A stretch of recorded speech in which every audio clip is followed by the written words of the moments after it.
Hello everyone. आज हम लोग बात करने जा रहे हैं गोली दर्पण के बारे में। यानी गोली दर्पण से रिलेटेड, यानी इनके थ्रू कैसे इमेजेस बनती हैं, कैसे इमेजेस का फॉर्मेशन होता है, ये सारी चीज़ें पढ़ने से पहले यहाँ पर कुछ टर्म्स हैं which are related to the spherical mirrors. यानी गोली दर्पण से संबंधित कुछ यहाँ पर टर्म्स हैं जिनको हमें पढ़ना ज़रूरी है। जैसे कि सपोज मान लीजिए, जैसे कि पोल क्या होता है, जो कि हमें आगे फर्दर स्टडी में, फर्दर लर्निंग में जो है हमारे लिए बहुत जो है हेल्पफुल रहेंगे। अब इसके बाद जैसे कि सेंटर ऑफ कर्वेचर क्या होता है, रेडियस ऑफ कर्वेचर क्या होता है, प्रिंसिपल एक्सिस क्या होती है, प्रिंसिपल फोकस क्या होता है, फोकल लेंथ क्या होती है। तो इन सारे टर्म्स का पढ़ना और इनका सीखना जो है बहुत ही ज़रूरी है। तो यहाँ पर सपोज मान लीजिए, यहाँ पर ये इस जो है ये कॉन्केव लेंस है, ये कॉन्केव लेंस है, ये कॉन्केव लेंस है। ये कॉन्केव लेंस की बाहरी सरफेस जो है पेंटेड है, ये पेंटेड है। इसकी जो रिफ्लेक्टिंग सरफेस है वो अंदर की है। तो ये जो जितना सपोज मान लीजिए यहाँ से यहाँ तक के ये जो कॉन्केव मिरर है, तो ये कॉन्केव मिरर का जो बिल्कुल मिडिल पॉइंट, रिफ्लेक्टिंग सरफेस का जो मिडिल पॉइंट होता है वो पोल होता है, जिसको हम पी से डिनोट करते हैं। ये यहाँ पर तुम्हें पता हो गया कि पोल क्या होता है। पोल जो है वो रिफ्लेक्टिंग सरफेस का मिडिल पार्ट होता है, मिडिल सेंटर होता है। ठीक है। अब यहाँ पर हम बात करें, जैसे कि सपोज मान लीजिए, जैसे हमने इससे पहले लेक्चर में हमने कहा था कि ये जो कॉन्केव या कॉन्वेक्स मिरर होते हैं, ये किसी एक स्फेयर, यानी एक हालो स्फेयर ग्लास होता है या मिरर होता है, जिसकी एक स्लाइस होते हैं, जिसका एक पीस होते हैं, टुकड़ा होते हैं। तो मान लीजिए इसको हम, जैसे कि ये इतना टुकड़ा है, इसको अगर हम ऐसे dot dot dot dot dot dot करते से मिलाते चले आए तो पूरा अब ये स्फेयर मिल गया हमें। तो इस स्फेयर का अगर हम सेंटर पूछे तो ये सेंटर यहाँ पर ये सेंटर हो जाएगा। तो यानी यही ये जो सेंटर है, यही सेंटर इस पूरे स्फेयर का जो ये सेंटर बनेगा, यही सेंटर है जो इस कॉन्केव लेंस का सेंटर हो जाएगा। तो इसको हम सी से डिनोट कर देंगे। यानी यहाँ पर हम इसको सी से डिनोट कर देंगे, जो कि सेंटर ऑफ कर्वेचर कहलाएगा। अब हम यहाँ पर बात करते हैं रेडियस ऑफ कर्वेचर, यानी ये जो कर्वेचर है इसकी रेडियस क्या होगी। तो देखिए यहाँ पर अब जैसे कि हमको पता है कि इस पूरे की, अगर ये जैसे पूरा एक मान लीजिए एक सर्किल बना होता, ये स्फेयर होता, तो इसकी भाई रेडियस अगर पूछी जाती तो या तो हम इधर मिला देते या इधर मिला देते। तो हम ये यहाँ से यहाँ तक ये मिला देंगे, तो यही ये क्या हो जाएगी, ये यहाँ से यहाँ तक ये जो है ये यही रेडियस इसकी हो जाएगी, ये रेडियस हो जाएगी। तो पोल हो गया, सेंटर हो गया, रेडियस हो गया। अब हम बात करते हैं प्रिंसिपल एक्सिस की। प्रिंसिपल एक्सिस क्या होता है, रिफ्लेक्टिंग सरफेस के ऊपर जो है एक परपेंडिकुलर पड़ी हुई लाइन या नॉर्मल को ही हम जो है प्रिंसिपल एक्सिस बोलते हैं। तो जैसे कि ये यहाँ पर ये है ये पोल है, तो पोल ही से एक इमेजिनरी लाइन सीधी खींच दीजिए यहाँ पर और सेंटर तक चले आइए, यही जो है आपकी क्या हो जाती है, प्रिंसिपल एक्सिस हो जाती है। तो यानी यहाँ पर हम कह सकते हैं कि यानी जो रेडियस ऑफ कर्वेचर है, यही जो है प्रिंसिपल एक्सिस भी है। अब इसके बाद हम देखते हैं प्रिंसिपल फोकस के बारे में।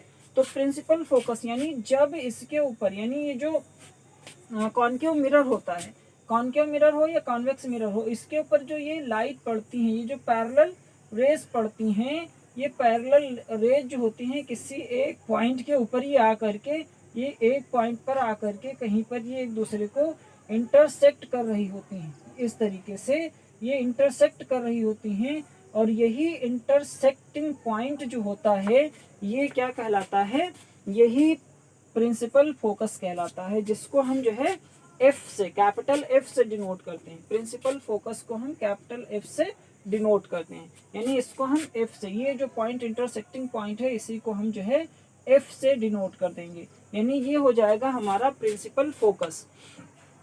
अब फोकल लेंथ क्या होती है, फोकल लेंथ यानी जो पोल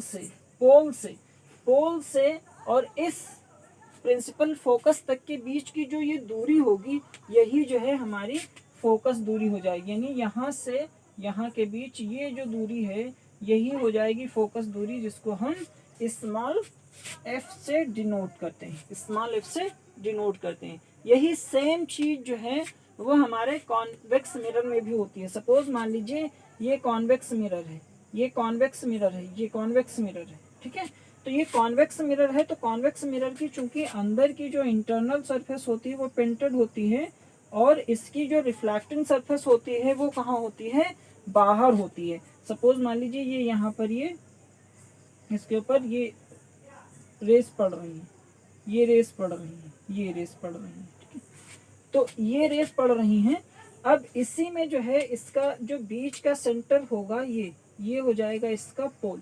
तो कॉन्केव मिरर में क्या होता है, कॉन्केव मिरर में सेंटर हमेशा अंदर की तरफ होता है, लेकिन इसका जो सेंटर होगा, क्योंकि इसको अगर हम ऐसे dot dot dot dot dot dot करके अगर ऐसे ऐसे मिलाएं, ऐसे ऐसे इसको डॉट डॉट करके ऐसे ऐसे ऐसे ऐसे मिलाएं, इसको डॉट डॉट करके इस तरीके से, तो यानी इसका जो सेंटर होगा वो कहाँ पर होगा, ये यहाँ पर कहीं पर सेंटर आएगा, ये सी।